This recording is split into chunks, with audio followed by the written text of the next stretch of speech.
قبل فالله خير حافظا وهو أرحم الراحمين.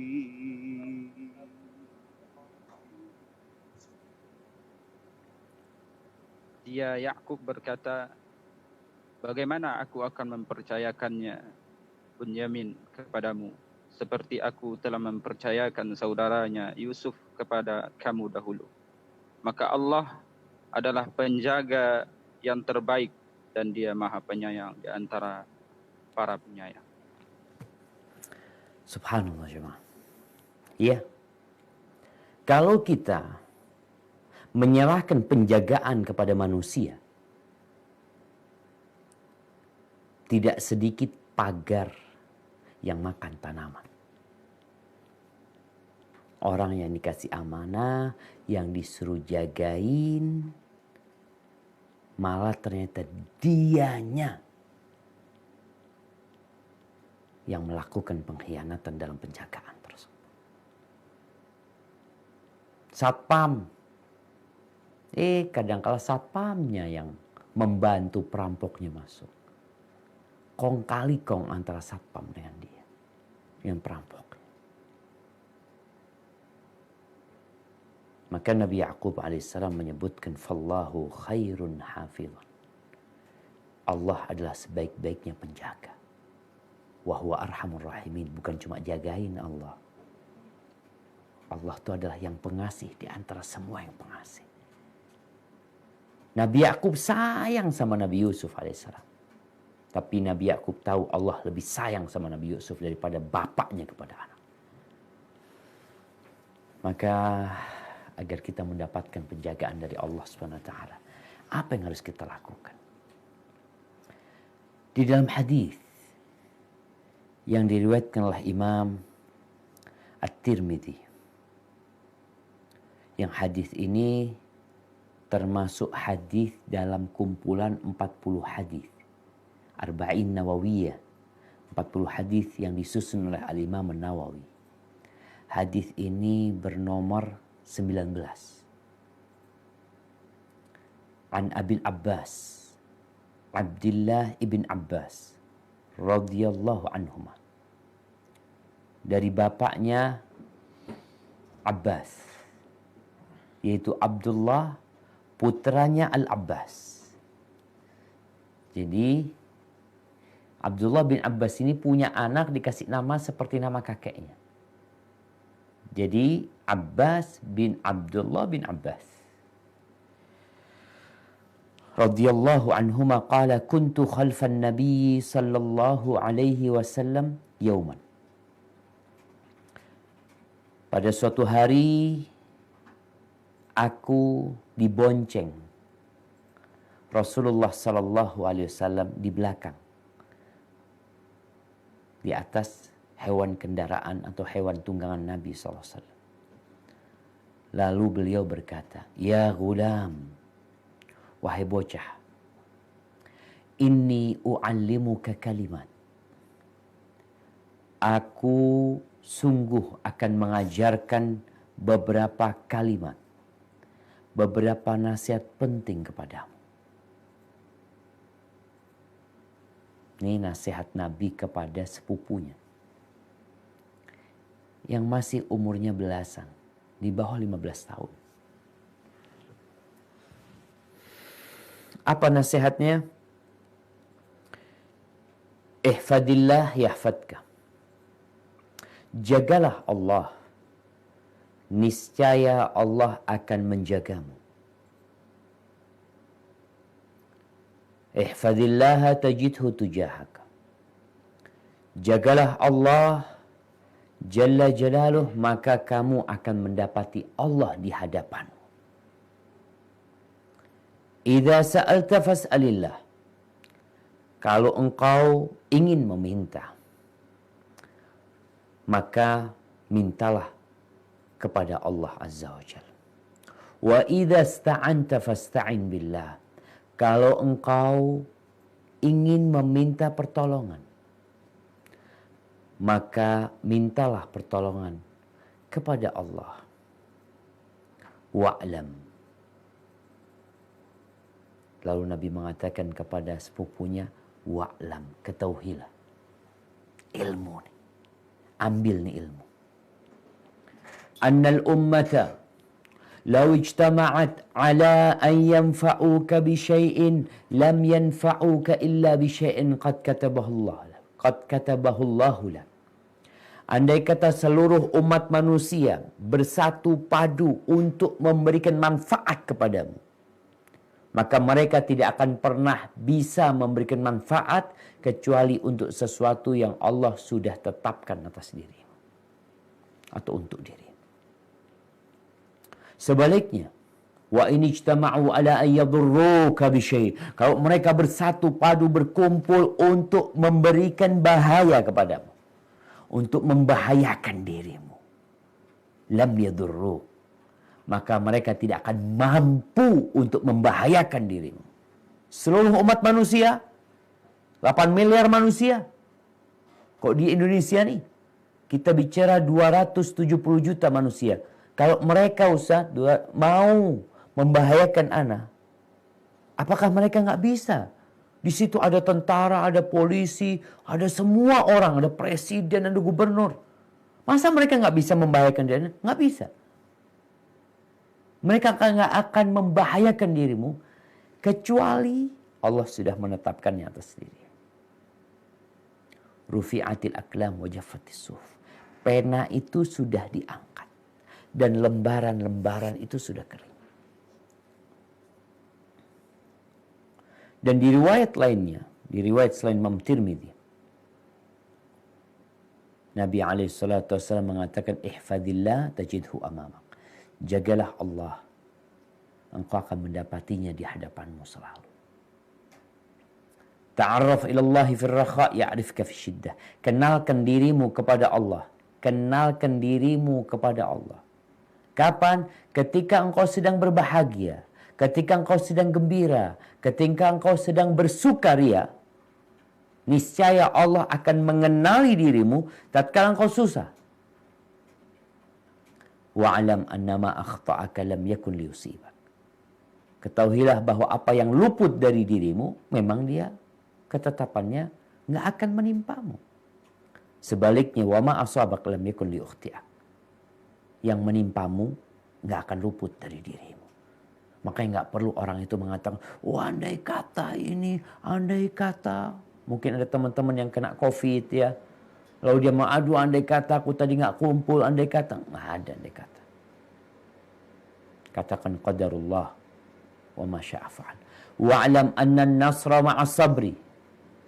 Dan ketahuilah bahwa kemenangan itu bersama kesabaran. Wa annal faraja ma'al karbi.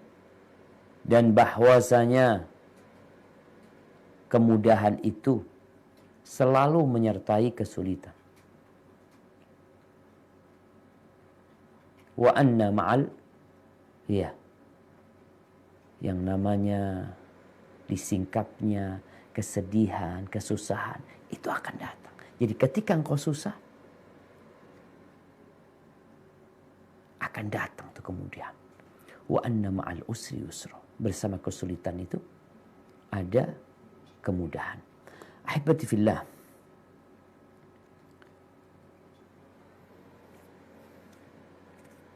Itu yang Nabi SAW sampaikan kepada sepupunya. Jagalah Allah, Allah akan menjagamu. Allah tuh yang punya Padang. Yang punya rumah sakit di Padang itu Allah Azza wa Jalla.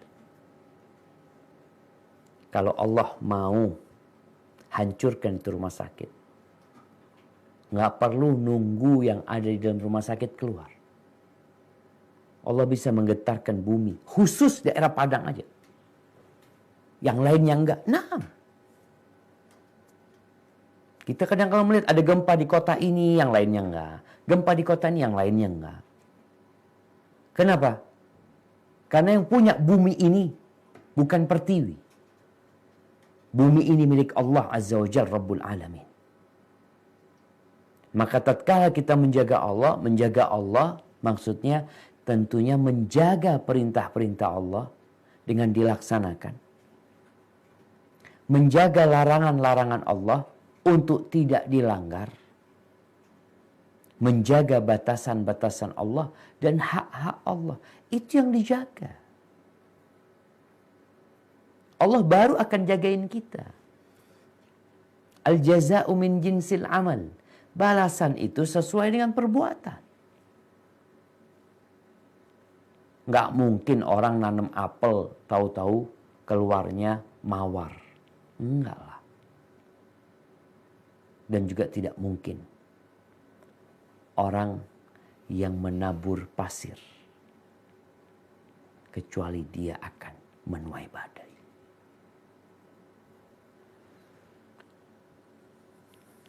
Di antara contoh sesuatu yang harus kita jaga supaya Allah jagain kita adalah menjaga sholat.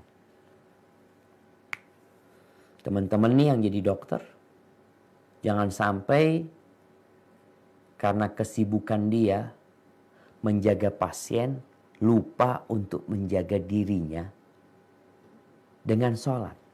Bukan hanya pakai APD. Orang berpikir menjaga diri dengan pakai APD. Sekarang ini perlu minum vitamin, minum jamu, insya Allah aman dari COVID. Ya, mungkin itu jadi sebab. Tapi engkau harus jaga Allah Azza wa Jalla. Yang memindahkan itu penyakit. Yang menularkan itu penyakit ke fulan, ke fulan, ke fulan. Kenapa fulan yang kena? Kenapa fulan enggak? Makanya kadang kala tuh ada satu yang terkena COVID-19, lalu di tracking orang-orang yang berhubungan sama dia, nggak ada yang kena. Dia doang yang kena. Kenapa? Karena yang memindahkan itu penyakit Allah Azza wa Jalla. Maka jagalah sholatnya.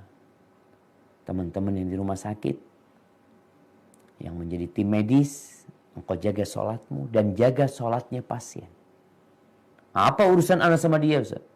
Kerjaan anak kan sebagai seorang perawat umpamanya, ya hanya sekedar ngasih obat, ngecek tubuh dia, selesai. Urusan ibadah, urusan dia sama Allah SWT. Enggak, itu urusanmu juga. Bukankah yang sakit itu saudaramu?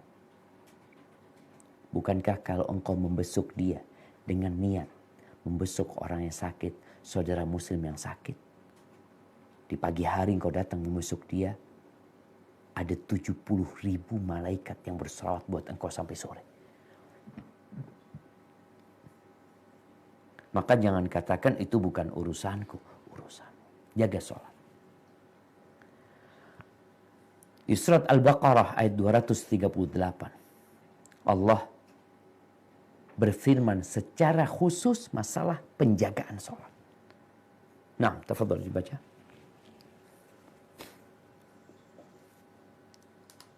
A'udzu billahi minasyaitonir rajim.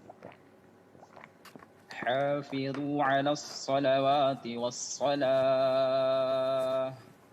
والصلاة الوسطى وقوموا لله قانتين فإن خفتم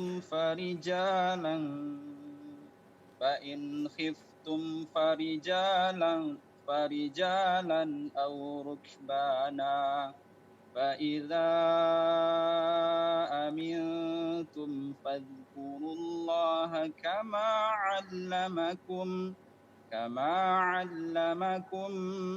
ما لم تكونوا تعلمون. بارك الله فيك. Artinya peliharalah semua solat dan solat wusta, dan laksanakanlah solat karena Allah dengan khusyuk.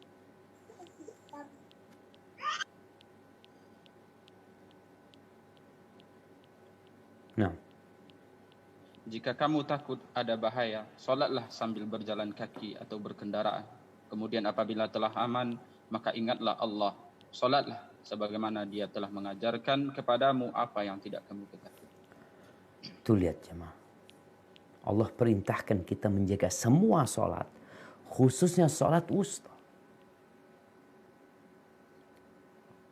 Salat wusta, pendapat yang rajih adalah salat asar. Salat asar. Ketika pada kerja, kadang-kala sebagian ya salat asarnya udah dekat waktu pulang. Sehingga dia berpikir nanti pulang dulu. Sampai rumah akhirnya ada kesibukan. Ditunda tuh salat sehingga matahari hampir tenggelam. Jaga salat. Khususnya salat wusta. Fa in khiftum farijalan aw rukbana. Dalam kondisi perang, dalam kondisi takut, salat. Gimana salat? Dalam kondisi ketakutan atau dalam kondisi berkecamuknya peperangan, farijalan aw rukbana. Jalan kaki salat. Jalan kaki, iya. Atau naik kendaraan sambil naik kuda, naik onta, salat. Iya. Dari pentingnya salat ini. Nggak ada alasan orang meninggalkan salat. Maka orang-orang yang sakit, dokter pun tetap wajib salat. Dan salat ini termasuk kewajiban yang waktunya sudah ditetapkan. Maka ketika seorang dokter hendak menentukan waktu bedah, hendaklah memperhatikan waktu sholat. Jangan sampai akhirnya kelewatan tuh. Tapi kalau nggak sengaja ya lain lagi. Jangan sampai gara-gara menjaga itu orang yang sakit, kita nggak menjaga diri kita sendiri dengan menegakkan sholat. Kemudian termasuk penjagaan yang harus dilakukan hamba adalah menjaga kepalanya. Jaga nih kepala. Dengan semua indera yang ada di kepala. Dan jagalah perut. Yang dikandung perut juga sampai ke bawah. Kata Rasul sallallahu alaihi wasallam dalam hadis riwayat Tirmidzi, al-istihya minallah, ketika Nabi mengatakan kepada para sahabatnya sallallahu alaihi wasallam, istahyu minallahi haqqal haya. Kalian malulah sama Allah dengan malu yang sebenarnya. Apa kata para sahabat? Inna nastahi minallah. Kita malu sama Allah. Lalu Nabi alaihissalatu wasallam menjelaskan konsekuensi malu kepada Allah adalah antahfadar ra'sa wa ma wa'a. Engkau menjaga kepalamu nih, yang ngasih kepala nih Allah. Engkau jaga kepalamu, panca indera yang di sana, ada mata, ada telinga, ada penciuman, ada mulut, ada lisan, jaga. Wal batna wa ma hawa, dan jaga perutmu dan yang di dalamnya tuh. Jagain. Baru Allah akan jagain kita. Sebagian orang nggak jagain tuh panca inderanya. Dia lepas. Kemaluannya pun seperti itu tidak dijaga. Di surat Al-Mu'minun ayat 5 dan 6. Surat Al-Mu'minun ayat 5 dan 6. Allah Azza wa Jalla berbincang tentang siapa sih orang-orang beriman yang sebenarnya. Nah, silahkan dibaca. A'udzu billahi minasy syaithanir rajim. والذين هم لفروجهم حافظون إلا على أزواجهم أو ما ملكت أيمانهم فإنهم غير ملومين.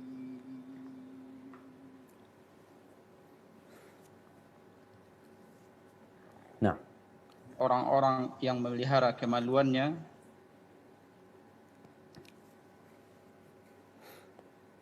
kecuali terhadap istri-istri mereka atau hamba sahaya yang mereka miliki, maka sesungguhnya mereka tidak tercela. nah, jagalah kemaluan. Jaga. nggak ada alasan orang berzina. Di dalam rumah sakit, seorang dokter bersama perawat, bersama pasien, harus menjaga Allah Azza wa Jalla. Banyak bencana bermula dari mata. Skandal-skandal kemaksiatan yang terjadi. Kita nggak jagain Allah penyebabnya.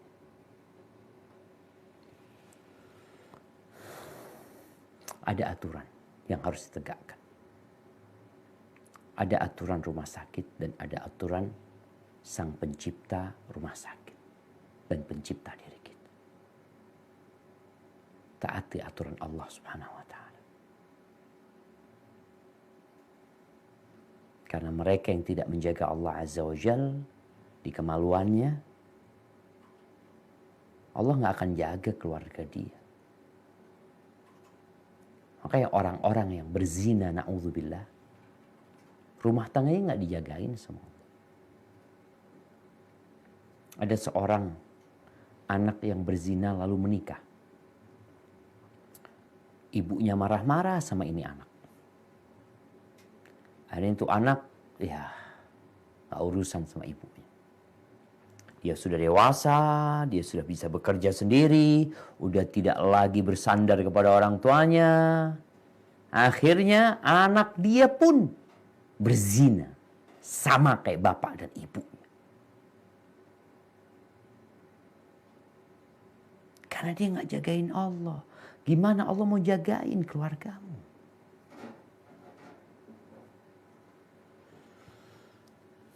Ahibati fillah, kemudian yang perlu dijaga dan perlu dipelihara adalah sumpah. Kalau bicara dokter, katanya ada sumpah dokter. Harus ada yang dijaga tuh sumpahnya, jangan sekedar ya untuk formalitas. Allah berfirman di surat Al-Maidah berkaitan dengan menjaga sumpah ini. Nah, silakan dibaca.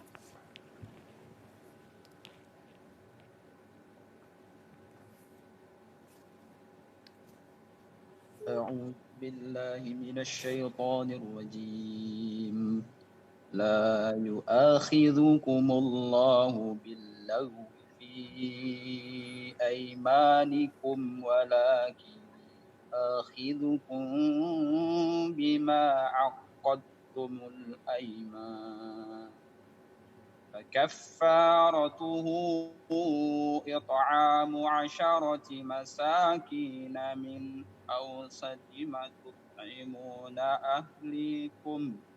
أهلكم أو كسوتهم أو تحرير رقبة فمن لم يجد فصيام 3 أيام ذلك كفارة أيمانكم إذا حلفتم واحفظوا أيمانكم كذلك يبين الله لكم آياته لعلكم تشكرون. Allah tidak menghukum kamu disebabkan sumpah-sumpahmu yang tidak disengaja untuk bersumpah, tapi Dia menghukum kamu disebabkan sumpah-sumpah yang kamu sengaja. Maka kafaratnya atau denda pelanggaran sumpah ialah memberi makan 10 orang miskin, yaitu dari makanan yang biasa kamu berikan kepada keluargamu, atau memberi mereka pakaian, atau memerdekakan seorang budak, hamba sahaya. Barang siapa tidak mampu melakukannya, maka kafaratnya berpuasalah 3 hari. Itulah kafarat sumpah-sumpahmu apabila kamu bersumpah. Dan jagalah sumpahmu. Demikianlah Allah menerangkan hukum-hukumnya kepadamu agar kamu bersyukur kepadanya. Barakallahu fikum jemaah. Jaga. Kalau sumpah, orang tuh dipegang omongannya. Jaga. Jangan sampai kita mengkhianati sumpah kita. Kita nggak jagain tuh sumpah, Allah nggak jagain kita.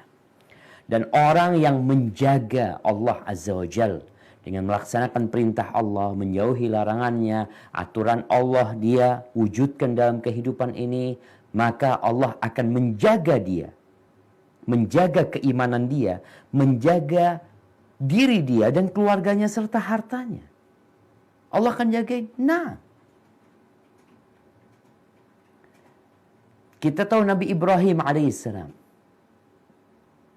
Apa yang terjadi dengan Nabi Ibrahim? Dilemparkan ke api sama kaum.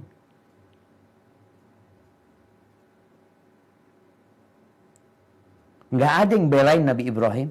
Beliau sendirian. Bapaknya pun nggak jagain Nabi Ibrahim alaihissalam.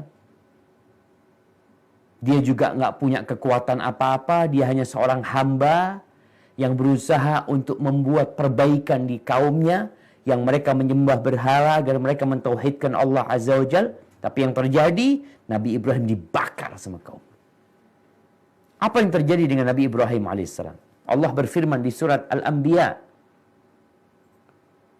ayat 68 sampai 70. Silahkan dibaca. A'udzu billahi minasyaitonir rajim. Qalu harriquhu wansuru alihatakum in kuntum fa'ilin. Qulna ya naru kuni bardan wa salaman ala Ibrahim wa aradu bi kaidan faja'alnahumul akhsarin. Artinya, mereka berkata, bakarlah dia dan bantulah Tuhan-Tuhan kamu jika kamu benar-benar hendak berbuat. Kami Allah berfirman, wahai api, jadilah kamu dingin dan penyelamat bagi Ibrahim. Dan mereka hendak berbuat jahat terhadap Ibrahim, maka kami menjadikan mereka itu orang-orang yang paling rugi. Bagaimana bentuk penjagaan Allah yang tidak dalam bayangan manusia? Allah itu pemilik alam semesta ini, jemaah.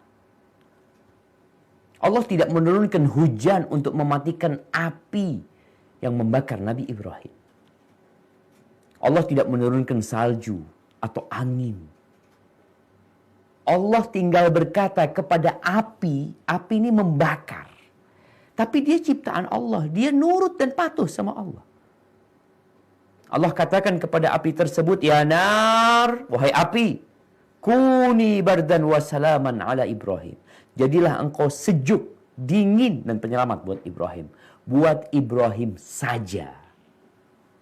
Tetap api itu panas dirasakan oleh orang-orang di sekitar Nabi Ibrahim. Tetap kayu itu terbakar. Tapi buat Ibrahim dingin dan penyelamat. Kenapa? Itulah penjagaan Allah Azza wa Jalla. Ada banyak orang yang mungkin niat jahat sama kita. Ketika kita menjaga Allah Azza wa Jalla, kita serahkan. Ada orang yang pakai bodyguard, yang sewa bodyguard atau dia pakai polisi atau apalah. Maka hendaklah kita menjaga Allah Azza wa Jalla. Di surat Al-Kahf, ini hari Jumat nih. Hari baca surat Al-Kahf. Di ayat 79, 80, 81, 82. Allah menceritakan tentang kisah Nabi Musa sama Khadir. Singkat cerita, insya Allah semua sudah ingat tuh ceritanya. Cerita yang pertama adalah Khadir atau Nabi Khadir bersama Nabi Musa alaihissalam melobangin perahu yang dinaikin.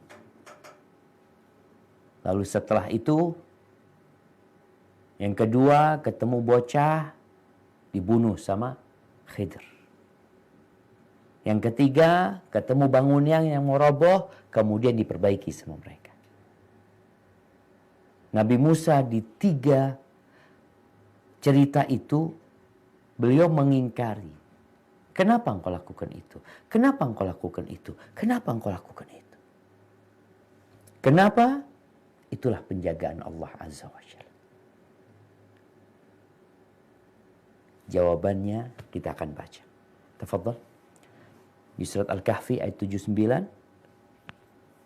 Nah, surat Al-Kahfi ayat 79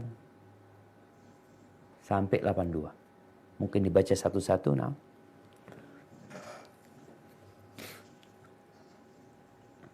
A'udzu billahi minasy syaithanir rajim. فكانت لمساكين يعملون في البحر فأردت أن أعيبها وكان وراءهم ملك يأخذ كل سفينة غصبا.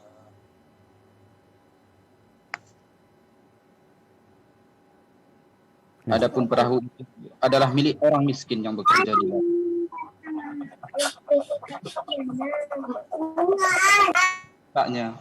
Karena di hadapan mereka ada seorang raja yang akan merampas setiap perahu. Barakallahu fiik. Nih. Nabi Musa dan Khidir naik perahu gratis, dirusak perahunya. Orang akan berpikir, nah ini perusakan harta ini. Enggak, itu penjagaan. Allah mau jagain nih orang. Ini orang baik yang punya perahu nih. Gimana penjagaannya? Dilobangin itu perahu. Karena di hadapan mereka ada raja yang merampas semua perahu yang bagus. Dengan ada cacatnya perahu dia, nggak jadi tuh raja ngambil. Itu penjagaan Allah Azza wa Jalla. Allah kirim Nabi Musa dan Nabi Khidir melakukan itu. Jadi kadangkala penjagaan Allah itu nggak tahu kita jamaah.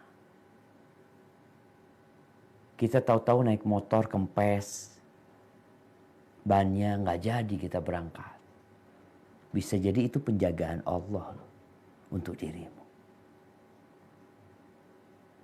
Yang kita tidak mengetahuinya. Baik. Cerita yang kedua, bocah yang dibunuh. Ayat 80-81. Silakan dibaca. A'udzubillahi minasyaitonir rajim. Wa ammal ghulamu fakana abawahu mu'minaini fakhashina an yurhiqahuma tughyanan. Dan adapun anak muda kafir itu, kedua orang tuanya mukmin, dan kami khawatir kalau dia akan memaksa kedua orang tuanya kepada kesesatan dan kekafiran. Lanjut. Lanjut. Fa'aradna an yubadilahuma rabbuhuma khairan minhu zakah wa aqraba ruhma. Kemudian kami menghendaki sekiranya Tuhan mereka menggantinya dengan seorang anak lain yang lebih baik kesuciannya daripada anak itu dan lebih sayang kepada bapaknya. Barakallahu fikum jamaah. Kita lihat nih. Ini bentuk penjagaan Allah. Dimatikan itu anak. Dalam kondisi orang tuanya kan sedih ketika anak itu mati. Tapi ternyata kematian anak itu penjagaan dari Allah Azza wa Jalla. Bukan cuma dijaga fisik kedua orang tua, tapi dijaga keimanannya. Dan di antara penjagaan Allah yang paling indah adalah tatkala iman kita dijagain sama Allah. Nggak jadi murtad kita. Nggak jadi maksiat kita dijagain sama Allah SWT. Bagaimana Allah menjaga Masyitah binti Fir'aun. Allah jagain Masyitah. Ketika anaknya satu persatu dimasak, terakhir dia sama bayinya. Kesian nih ibu sama tuh bayi.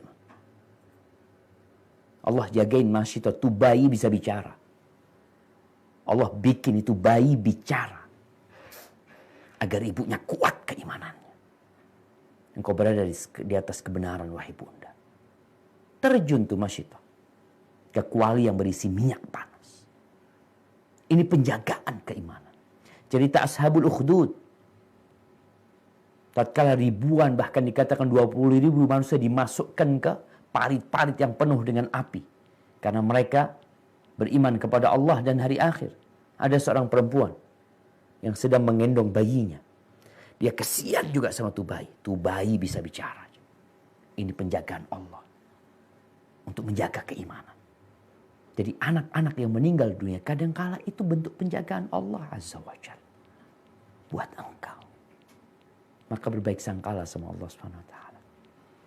Kemudian yang terakhir, ini berkaitan dengan bangunan rumah.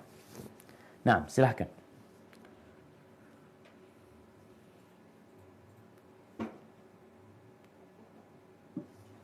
أعوذ بالله من الشيطان الرجيم وأما الجدار فكان لغلامين يتيمين في المدينة وكان تحته كنز لهما وكان أبوهما صالحا فأراد ربك أن يبلغا أشدهما ويستخرجا كنزهما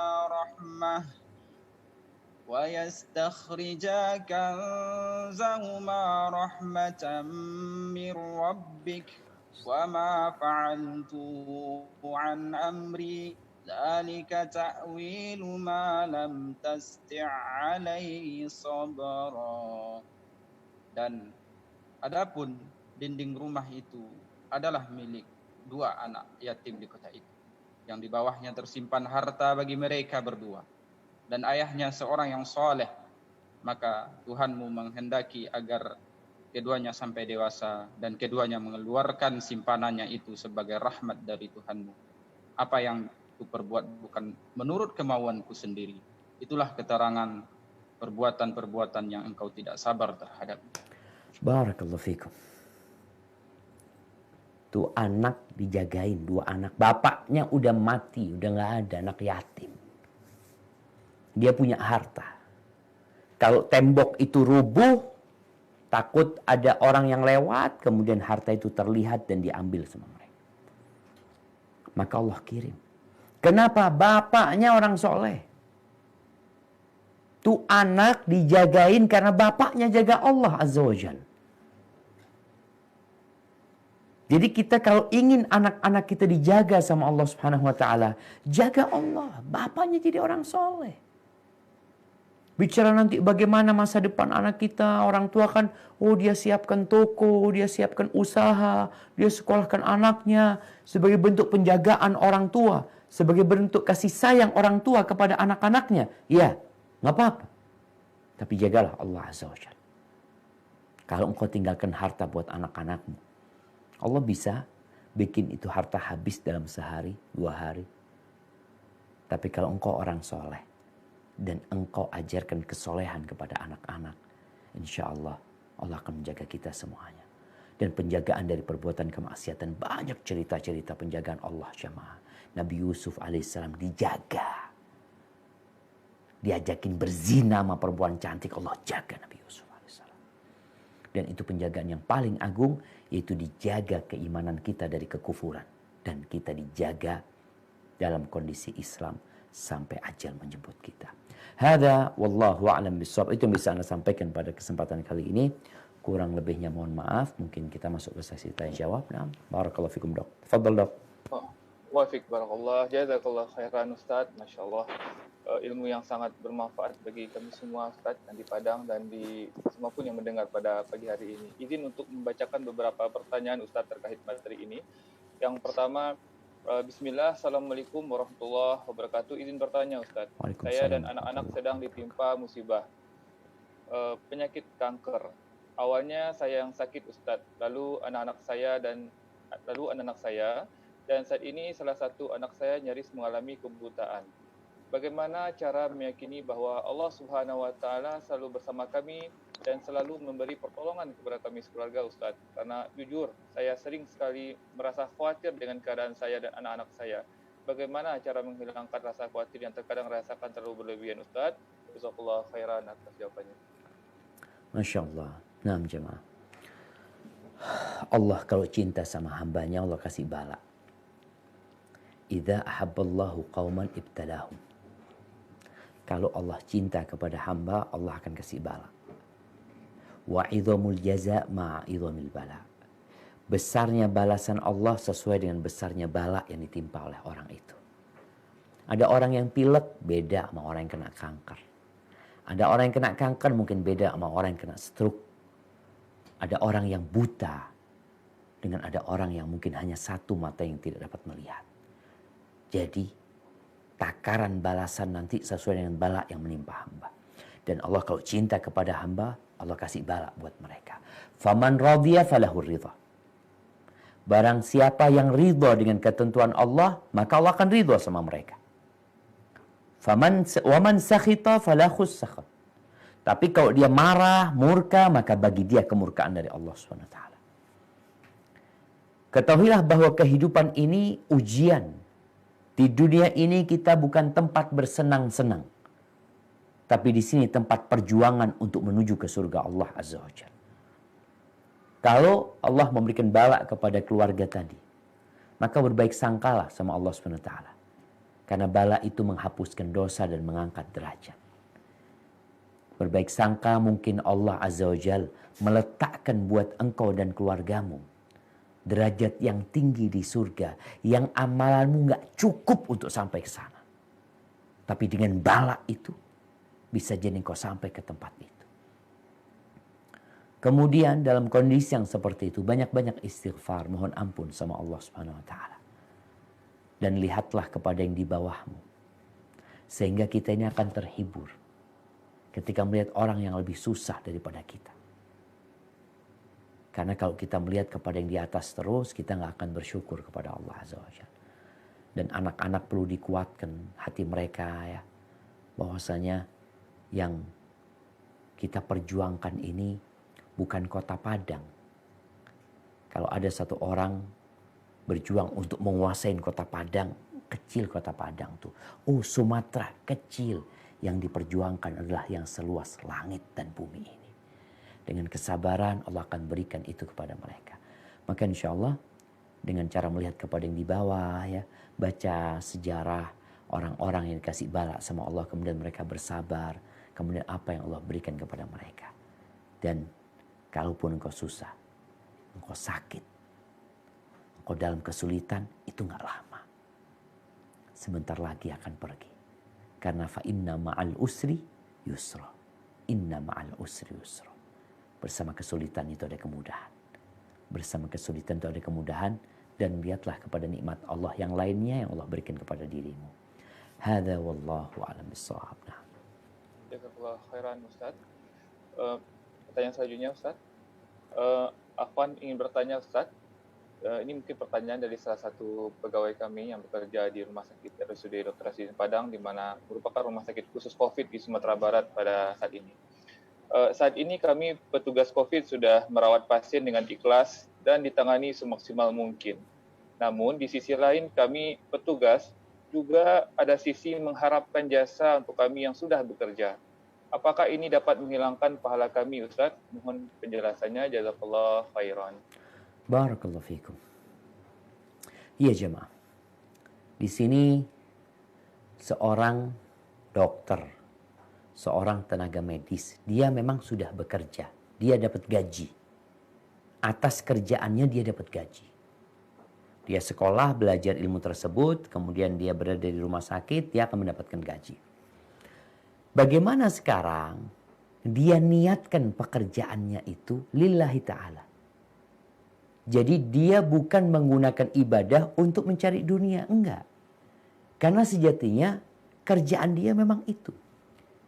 Yang dia harus lakukan sekarang adalah berharap pahala dengan pekerjaan itu. Gaji dapat, nggak usah dikhawatirkan. Jadi nggak usah berharap gaji, karena gaji itu memang sudah diberikan. Jadi orang bekerja memang sudah ada kontraknya, dia dapat gaji. Tapi bagaimana selain gaji dia dapat pahala. Maka niatkan tatkala merawat pasien-pasien tersebut adalah berbuat baik kepada mereka. Niatkan tatkala kita membesuk orang yang sakit. Niatnya apa? Ya kita tiap hari datang. Dokter nih ada yang namanya kunjungan. Tiap pagi kunjungan dia keliling. Tinggal bagaimana dia niatkan kunjungan bukan sekedar untuk ya mengobatin itu pasien. Tapi sebagai saudara muslim dia berkunjung. Dia niatkan hal itu. Yang dari situ dia akan mendapatkan pahala. Karena innamal a'malu binniyat. Adapun kerjaan dokter dia, medis dia sebenarnya itu sudah digaji. Sekarang bagaimana memanfaatkan pekerjaan untuk mendapatkan karunia Allah Azza wa Jalla? Ya tentu dengan niatnya. Jadi niatnya bukan cari duit. Niat cari duitnya adalah bekerja sebagai dokter. Tapi niat ketika dia berkunjung, melayani, ada niat di diri dia. Yaitu untuk memberikan bantuan kepada saudara muslim. Makanya tadi Ana ingatkan. Kalau memang benar niatmu lillahi ta'ala, ingatkan pasien-pasien kepada Allah Subhanahu wa ta'ala. Ya mungkin ada pasien yang marah, yang gak suka, gak ada masalah. Yang penting Allah suka sama diri kita. Hadza wallahu a'lam bissawab. Nah. Jazakallah khairan Ustaz. Tanya selanjutnya Ustaz. Assalamualaikum warahmatullahi wabarakatuh. Ustaz, Waalaikumsalam warahmatullahi wabarakatuh. jika saudara dan kerabat meminta untuk dibuatkan surat keterangan suatu pemeriksaan, di mana hal tersebut tidak dilakukan. Mungkin sejenis surat keterangan kesehatan mungkin Ustaz. Satu sisi ada pemikiran membantu saudara tersebut dan di sisi lain anak takut hal tersebut masuk ke dalam perbuatan dosa. Bagaimana baiknya yang Ana lakukan? Gimana Bang? Jazakallah khairan. Gimana Bang? Halo? Bisa diulangi Dok? Oh baik, siap. Assalamualaikum Ustaz. Waalaikumsalam Ini ada warahmatullahi pertanyaan, wabarakatuh. jika seandainya ada saudara atau kerabat yang meminta dibuatkan surat keterangan suatu pemeriksaan. Mungkin maksudnya surat keterangan kesehatan Ustaz. Sementara pemeriksaan itu tidak kita lakukan. Ini bagaimana Jadi bohong hukumnya itu. Ustaz? Oke. Nah, iya jemaah. Yang pertama, tadi kita sempat singgung masalah sumpah dokter. Dokter itu disumpah. Dokter itu ada kontrak dia yang harus dia penuhi. Kalau ada kerabat kita, saudara kita yang minta surat keterangan sehat, ini itu, ya kita periksa dia seharusnya. Apalagi engkau seorang dokter. Kau sampaikan nggak ada masalah, aku akan keluarkan tapi periksa dulu. Karena ini sudah menjadi ladang fulus di beberapa tempat jemaah. Jadi surat keterangan itu hanya sekedar basa-basi. Nggak ada urusan dia sehat, nggak sehat ya. Kadang-kala di tempat orang mau ngambil SIM, ada harus keterangan sehat. Wajib bagi orang yang memeriksa itu dengan benar. Bukan semuanya lulus. Maka nasihat Ana buat dokter yang dimintain, kasih arahan. Aku akan berikan, ayo periksa. Kalau mungkin dia bicara, aduh aku nggak punya duit ini itu, bismillah. Sebagai saudara, tanggung. Tapi jangan sampai kita memberikan keterangan sehat padahal dia tidak sehat. Ini yang akan menjadi bumerang buat kita pada hari kiamat nantinya. Mungkin kita mengatakan, Ustaz daripada Ana ribut sama keluarga, Ustaz Ana kasihlah. Jangan. Engkau nanti akan ribut sama dia di hadapan Allah Subhanahu wa taala. Hadza wallahu a'lam bissawab. Nah. Jazakallah khairan Ustaz. Pertanyaan selanjutnya Ustaz. Ini bagaimana Ustaz hukumnya kita mengikuti asuransi? Karena seringkali asuransi ini didasarkan pemikiran ketakutan akan kejadian sesuatu yang di masa depan. Di antaranya kalau bagi kami saat ini dokter, sekarang mulai ada asuransi profesi namanya Ustaz, di mana nanti jika kita mengalami tuntutan hukum, maka nanti ada asuransi yang membantu biaya tentang hukum tersebut, begitu. Ataupun mungkin asuransi pendidikan bagi anak, ataupun asuransi kendaraan. Apakah ini bentuk yang usaha yang dibolehkan atau ini suatu hal yang sebaiknya kita hindari? Jazakallah khairan. Barakallahu fiki. Naam jamaah. Kalau bicara asuransi tergantung akadnya. Kebanyakan akad asuransi itu mencari keuntungan sebenarnya. Jadi kita membayar sesuatu yang nggak pasti. Ini yang disebut gharar. Kita bayar. Antum bayar apa sih? Oh nanti kalau ada kejadian ini itu loh. Kejadian itu kan belum tentu. Loh iya, tapi kalau terjadi nantinya. Ya apa katanya nanti? Ya enggak, kau kan nggak punya duit nantinya. Tabung. Kalau bicara engkau takut dengan masa depan, tabung tuh duit. Soalnya kalau bicara asuransi, kita membeli sesuatu jaminan yang tidak pasti. Yang tidak ketahuan. Makanya ada orang yang sampai mati, dokter nih, kalau bicara dokter, ada ya yang asuransi profesi tadi. Di antara 100 dokter, yang punya masalah cuma 10 dokter, umpamanya. Yang 90 dokter, kemana duit dia? Dia bayar apa sebenarnya? Dia itu bayar apa? Bayar sesuatu yang tidak jelas, ya ma.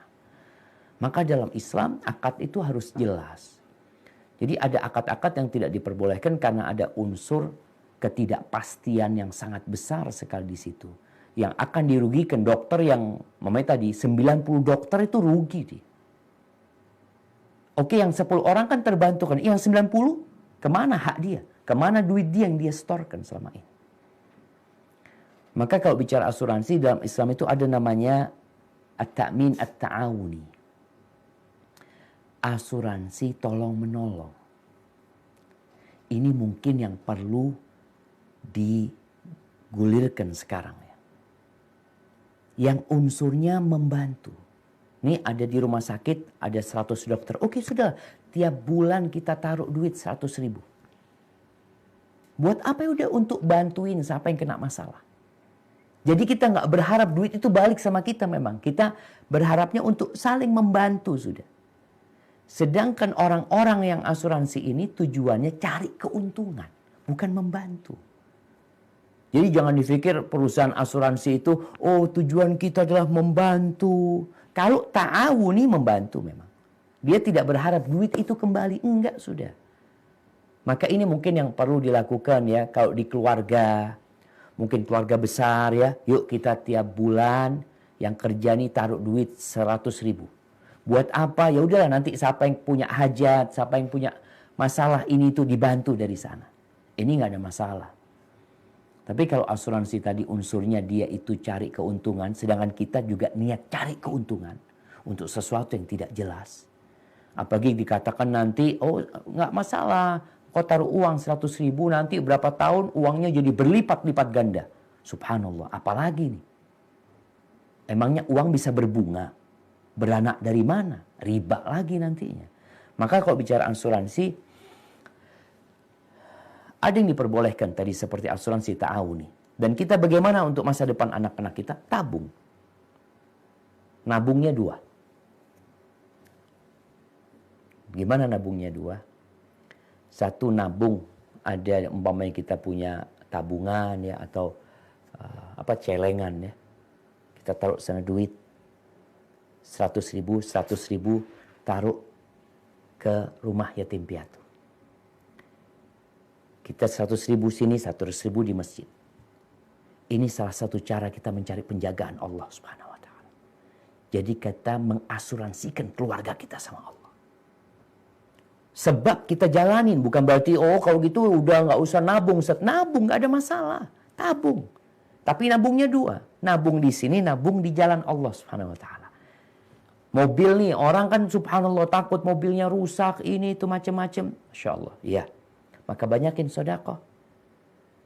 Kemudian kau belikan mobil buat sebuah lembaga umpamanya. Buat keluarga beli mobil, 1 mobil buat yayasan yatim piatu, buat pesantren, buat sekolahan. Itu asuransi. Selain kita nabung, tafadhol nabung jemaah. Tapi kalau sudah asuransi yang konvensional, yang kadang-kala dikatakan syariat ini itu, hati-hati. Sampai kita yakin sama akadnya. Kalau dapat akad asuransi yang katanya syariat, tanyakan dulu kepada ustadz yang ahli di bidang tersebut, apakah betul syariat ustadz atau tidak. Hadza wallahu a'lam bissawab. Nah. Baik, Ustadz, ini juga ada pertanyaan. Assalamualaikum warahmatullahi wabarakatuh. Ustadz, mengapa Allah masih memberikan perlindungan terhadap orang kafir saat di dunia? Karena kalau kita baca di Al-Quran bahwa Allah akan memberikan perlindungan kepada orang-orang yang bertakwa, Ustadz. Jazakallah khairan. Barakallahu fikum. Iya jemaah. Ini yang kadang-kala buat kita takjub sama orang-orang kafir. Makanya Allah Azza wa Jalla mengatakan fala tu'jibka amwalu wala auladum. Baik, asal kita baca nih ayat supaya semuanya melihat ini ayat. Nah, di surat At-Taubah ayat 55. Di surat At-Taubah ayat 55. Nah, ya Allah berfirman, ana bacakan, "Fala tu'jibka amwaluhum wala auladuhum, innama yuridullahu liyu'adzibahum biha fil hayatid dunya wa tazhaqa anfusuhum wa hum kafirun." Maka janganlah harta dan anak-anak mereka membuatmu kagum. Sesungguhnya maksud Allah dengan itu adalah untuk menyiksa mereka dalam kehidupan dunia dan kelak akan mati dalam keadaan kafir. Ini sebenarnya yang terjadi. Oh, kenapa mereka dijagain? Itu azab buat mereka. Apakah kita berpikir mereka hartanya terjaga, Ustadz dia tambah kaya Ustadz, anak-anaknya tambah sukses. Azab buat mereka. Oh nanti di akhirat, di dunia, mereka tersiksa. Tersiksa apanya? Batinnya tersiksa. Seharusnya orang kaya ya, itu orang yang paling tenang hidupnya. Udah gak kepikiran macam-macam. Tapi ada orang yang tidur pun tidak nyaman. Maka jangan takjub sama mereka. Kemudian balasan buat orang-orang kafir itu di dunia. Jadi kalau ada orang kafir berbuat baik di dunia, ada orang kafir sodaqah, kita lihat ada orang-orang kafir yang sosial, betul. Yang gak pernah sujud sama Allah tapi dia suka bantu orang lain. Apakah ada balasannya? Iya. Allah akan berikan balasan sempurna di dunia. Karena di akhirat nggak dapat apa-apa. Jadi seperti itu. Adapun orang-orang yang beriman, Allah akan jaga. Dan penjagaan Allah yang paling indah adalah penjagaan iman kita. Bukan urusan harta dan fisik kita. Iman kita mati dalam kondisi Islam. Dapat apa? Dapat surga yang luasnya seluas langit dan bumi. Hadza wallahu a'lam bissawab. Jazakallah khairan Ustaz. Izin bacakan pertanyaan. Ini juga ada pertanyaan. Assalamualaikum warahmatullahi wabarakatuh, Ustaz. Apakah dalam Islam kita boleh memberikan vaksin dan imunisasi pada bayi kita sebagai salah satu upaya kita untuk menjaga anak-anak kita dari penyakit ataupun wabah? Jazakallah khairan. Barakallahu fikum. Naam jamaah. Berkaitan dengan urusan dunia, Rasulullah sallallahu alaihi wasallam mengatakan, antum a'lamu bi umuri dunyakum. Kalian lebih ngerti untuk urusan dunia kalian. Dulu tuh salah satu sebab wurudnya hadis ini berkaitan dengan mengawinkan pohon kurma. Kurma itu ada jantan, ada betina. Karena tidak dikawinkan, akhirnya nggak jadi buahnya. Maka Nabi SAW mengatakan kalian lebih ngerti tentang urusan dunia kalian. Berkaitan dengan vaksin, berkaitan dengan obat. Kita bicara vaksin, obat, segala sesuatu lah. Yang memang kedokteran ini mungkin berusaha untuk mengembangkan hal itu dalam rangka mengobati manusia. Selama tidak ada unsur haramnya di sini, ya nggak apa-apa. Yang nggak boleh kata Nabi SAW, فَلَا تَتَدَاوَوْا بِالْحَرَامِ. Jangan berobat dengan yang haram. Itu yang terlarang. Jadi kalau bicara imunisasi, kalau bahannya haram, ya haram. Kalau halal, ya halal. Gitu. Oh, perlu nggak anak diimunisasi? Ya, tergantung sekarang dokternya ngomong apa. Makanya dokter tuh harus amanah. Makanya kalau ada dokter-dokter yang kolusi mungkin bersama perusahaan obat. Ada yang seperti itu. Tapi dokter itu kan udah disumpah, harus amanah. Dia benar-benar ingin memberikan kebaikan. Tatkala katanya dokter imunisasi, ya sudah kita imunisasi. Tapi yang halal, ingat sekali lagi, untuk urusan yang seperti ini, selama itu halal, maka nggak ada masalah sebenarnya. Dan itu tidak bertentangan dengan tawakal, tidak. Karena tawakal itu amalan hati kita, yaitu kita yakin dan bersandar kepada Allah Subhanahu wa taala. Adapun usaha, ya seperti yang diperintahkan oleh Allah, kita berusaha. Hayyakumullah, barakallahu fikum. Nah. Baik, Ustaz, izin pertanyaan. Masih ada waktu Ustaz sebelumnya? Tafadhal dok, mungkin 2 pertanyaan lagi dok. Masya Allah, barakallah. Ustaz, ini terkait kami selaku dokter ataupun tenaga medis Ustaz, bahwa yang kami berusaha insya Allah sebaik mungkin amanah dengan tugas-tugas kami memberikan obat-obat yang sesuai dengan kebutuhan pasien. Akan tetapi kadang ada pasien-pasien yang alhamdulillah dengan izin Allah berhasil dan mengalami kesembuhan atas izin Allah tentunya. Akan tetapi di sisi lain juga ada setelah kami berikan obat ataupun tindakan seperti operasi qadarullah ternyata kondisinya tidak semakin baik. Bahkan ada yang mengalami efek samping obat atau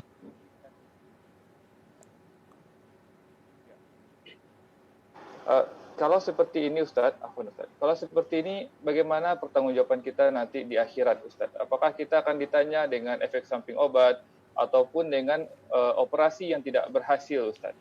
Jazakallah khairan. Barakallahu fikum. Nah jamaah. Jadi kalau bicara dokter ini hanya berusaha untuk ngobatin. Yang menyembuhkan itu Allah Azza wa Jalla. Apabila dokter ini melaksanakan tugasnya dengan baik, maka keberhasilan atau kegagalan itu memang bukan milik dokter.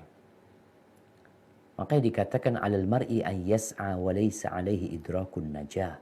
Kewajiban seorang itu hanya berusaha, kesuksesan, kesembuhan itu milik Allah Subhanahu wa taala. Maka tinggal dokter ini apakah dia akan minta pertanggungjawaban. Kalau ternyata memang dia melaksanakan operasi itu tidak dengan cara yang baik, maka dia akan bertanggung jawab. Di dunia aja bertanggung jawab gitu loh. Dia akan dituntut. Ketika dia tidak melakukan tugasnya dengan baik. Tapi ketika dia sudah maksimal sesuai dengan kemampuan dia, tahu-tahu gagal. Karena faktor yang bukan kesalahan manusia sebenarnya, maka dia tidak akan bertanggung jawab. Maka para dokter harus benar-benar amanah. Maka di hati dokter ini harus bergantung sama Allah. Jangan sampai akhirnya dia ujub. Ketika orang-orang di luar mengatakan, oh kalau yang operasi dokter fulan, oh Masya Allah, aman sudah semuanya. Enggak. Yang menyembuhkan itu Allah. Dokter ini cuma usaha. Tadi yang dikatakan dokter. Bisa jadi ini sembuh, yang ini mati.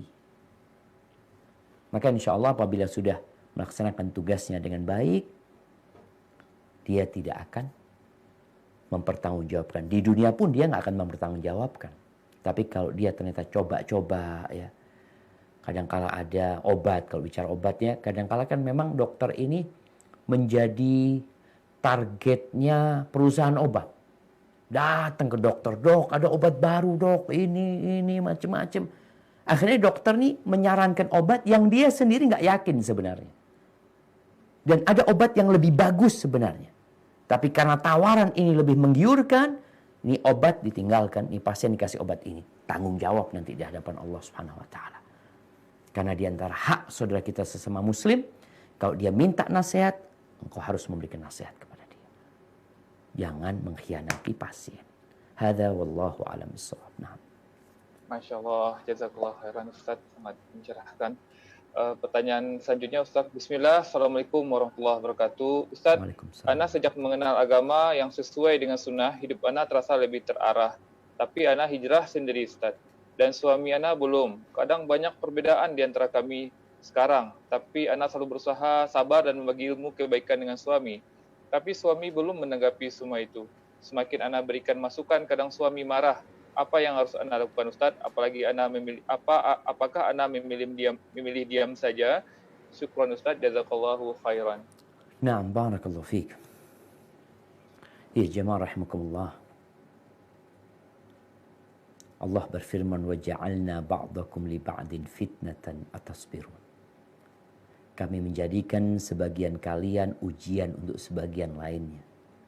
Apakah kalian bersabar? Apa tidak? Seorang suami diuji sama istrinya dan ada seorang istri yang diuji sama suaminya. Tugas seorang yang hijrah, yang pertama dia harus memahami tabiat jalan hijrah. Hijrah itu perjuangan, meninggalkan tempat kebanyakan orang untuk mempertahankan dan menjaga keimanan kita. Nabi SAW ketika hijrah, ya beliau menjadi target orang-orang musyrikin dan mau dibunuh oleh kaum dalam perjalanan hijrah beliau. Maka buat seorang istri, ketika mendapati suaminya belum hijrah, maka dia punya tugas untuk mengajak suaminya.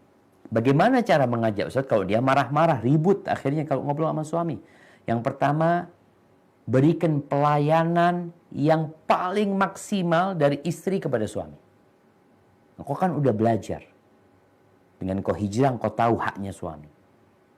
Sampai kata Nabi SAW, "Lau kuntu amiran ahadan an yasjuda li ahadin la amartul mar'ata an tasjuda li zawjiha." Kalau aku memerintahkan kepada seorang untuk sujud buat orang lain, niscaya aku akan perintahkan kepada seorang wanita untuk sujud kepada suaminya. Jadi hendaklah engkau sebagai istri semakin maksimal melayani suami. Sehingga suami ini melihat perubahan istri mencolok sekali dalam urusan pelayanan. Bukan dalam urusan nasihat. Kadang-kadang suami terus kasih masukan-masukan, tapi pelayanan dari istri tetap kayak yang dulu. Sehingga istri ini merasa, suami ini merasa istrinya kok tambah jelek gitu setelah ngaji. Gitu. Sampai ada cerita seorang laki-laki nih, yang dia curhat sama sahibnya. Dia berkata, aku ngelihat istriku sekarang berubah, kata dia.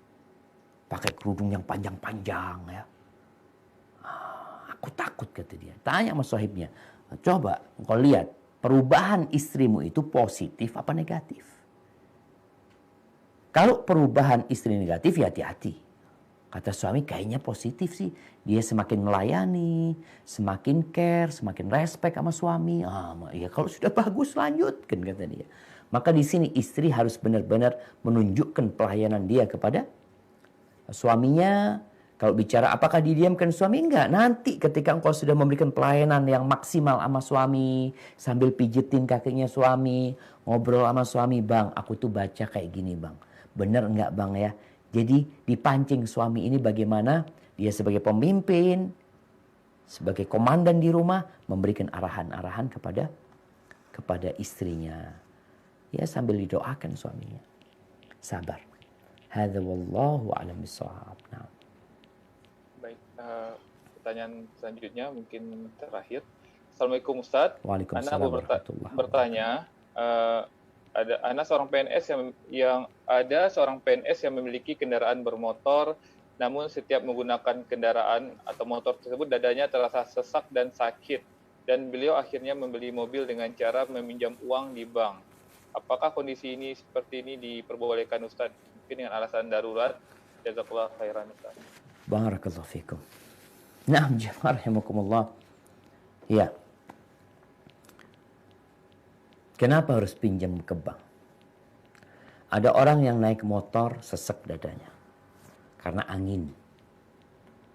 Oh, makanya kita lihat ada motor-motor itu yang dikasih penahan angin di depannya, kasih kayak kaca tuh, seperti itu, sehingga dia tidak terkena angin. Ada yang mungkin harus pakai jaket. Tapi setelah itu nggak bisa Ustaz, tetap sesek Ustaz, berbahaya. Nah, beli mobil. Terus gimana cara beli mobilnya? Beli mobil yang bekas. Sesuai dengan kemampuanmu. Utang boleh utang, tapi nggak boleh dengan cara riba. Cari utangan. Kita itu harus jadi orang baik, jemaah. Kita bicara hari ini tentang penjagaan Allah SWT. Kalau kita jagain Allah, Allah akan jagain kita. Ketika kita mengenalkan diri kita kepada Allah dalam kondisi senang, susah, Allah kenal sama kita. Maka jangan sampai dikatakan darurat ambil uang pinjam di bank, akhirnya kredit mobil dengan cara ada riba di sana. Jangan. Beli mobil baru lagi. Maka hendaklah engkau beli mobil sesuai dengan kemampuanmu. Adalah mobil-mobil yang seharga motor, ada. Ana masih ingat, Ana awal pakai mobil di Indonesia dulu pulang dari Madinah itu, beli mobil harga 17 juta. Harganya motor. Lebih mahal motor apa? Mungkin harganya motor Beat itu jemaah. Orang bisa punya mobil. Ya memang mobilnya ala kadarnya, yang penting kan nggak sakit, nggak punya utang gitu loh. Maka kalau dikatakan darurat, enggak. Ketika masih ada pilihan lainnya. Cuma kadangkala orang mencari pilihan yang paling mudah buat dia. Walaupun di situ ada kemurkaan Allah Azza wa Jalla. Maka rasa itu bukan satu yang darurat. Karena engkau masih bisa dengan cara yang lainnya, berdoalah kepada Allah. Semoga Allah memberikan solusi. Karena bersama kesulitan itu ada kemudahan. Hadza wallahu a'lam bishawab. Itu yang bisa Anda sampaikan pada kesempatan kali ini. Kurang lebihnya mohon maaf apabila benar yang Anda sampaikan itu dari Allah Jalla Jalaluh. Kalau ada yang salah dan kurang berkenan itu dari diri Anda pribadi, Allah dan Rasulnya terbebaskan dari kesalahan itu. Subhanakallahumma wa bihamdika asyhadu an la ilaha illa anta astaghfiruka wa atubu ilaik. Anda kembalikan ke dokter. Tafadhal, Dok. Masya Allah. Jazakallah khairan Ustaz, barakallahu fikum atas kajiannya yang sangat bermanfaat. Semoga memberikan ilmu dan berkah bagi kita semua. Kembali kami mengucapkan terima kasih kepada Ustaz dan seluruh tim pada pagi hari ini.